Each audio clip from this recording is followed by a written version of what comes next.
বাংলা নববর্ষের উৎসব পহেলা বৈশাখ নামে পরিচিত। এটা বাংলা ক্যালেন্ডারের প্রথম মাস। এটি বাংলা নববর্ষের প্রথম দিন এবং এই দিনটি সাধারণত এপ্রিল মাসের মাঝামাঝি সময়ে পড়ে থাকে।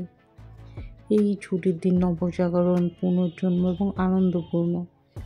অনেকটা বিশ্বের বেশিরভাগ মানুষের নতুন বছর উদযাপনের মতোই। তবে নতুন বছর এলেও ইংরেজ শাসনের পর থেকে কততম বাংলা বছর সেটা মনে রাখার অভ্যেস ভুলেছে বাঙালি। আর তাই বহু বাঙালি নববর্ষের মুখে এসে দ্বন্দ্বে পড়ে যায় এটা ঠিক কততম বাংলা বছর সেই ব্যাপারে। ইংরেজি নিউ ইয়ারের নাম মনে রাখার ক্ষেত্রে কিন্তু এই নিয়ে বাঙালির কোনো অসুবিধা হয় না। এবারই যেমন অনেকেই বলতে পারবে না আসন্ন বাংলা নববর্ষ কততম বছর, 1432 না 1433। তবে যাই হোক, পয়লা বৈশাখ মানে নতুন বছরের সূচনা, নতুন আশা আর রঙিন উৎসবের আবহ। যে আবহে রবীন্দ্রসঙ্গীত, বাউল সঙ্গীত, মিষ্টি মুখ, হিন্দুরা করে পুজো পাঠ, বাংলা সংস্কৃতির চর্চা বুঝিয়ে দেয় যে নতুন আরেকটি বাংলা বছর চলে এসেছে বাঙালিকে স্বাগত জানাতে। আমরা সকাল সকাল রেডি হয়ে 9টার মধ্যে বের হয়ে যাই। বের হয়ে প্রথমে যাই ডিএসসিতে অনেকক্ষণ আমরা প্রোগ্রাম এনজয় করি, কারণ ওখানে বিভিন্ন রকম সাংস্কৃতিক অনুষ্ঠান হচ্ছিল, নাচ গান কবিতা আবৃত্তি অনেক কিছু।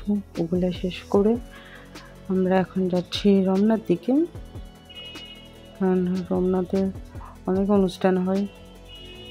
আমরা আসলে ঢাকা সব জায়গাতে একটু একটু করে আসলে হাঁটতে হাঁটতে আমরা টায়ার্ড হয়ে যাচ্ছি।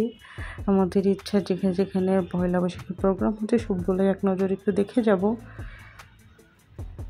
রাস্তায় আমরা এরকম সুন্দর সুন্দর টমটম গাড়ি দেখলাম, তো আমার ফ্রেন্ড ও আবার একটা ক্যানাডা নিয়ে যাওয়ার জন্য একটা টমটম গাড়ি কিনলো। অবশ্য ডুগডুগিও কিনবে, সামনে মনে হয় ডুগডুগির এরকম দোকান পেলে ওখান থেকে নিব আমরা।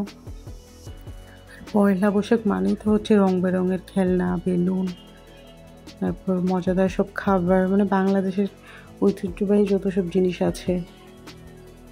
অনেক সুন্দর সুন্দর চুড়িও দেখতে পাচ্ছেন আপনারা, যে ঠেলা গাড়িতে সাজিয়ে রেখেছে।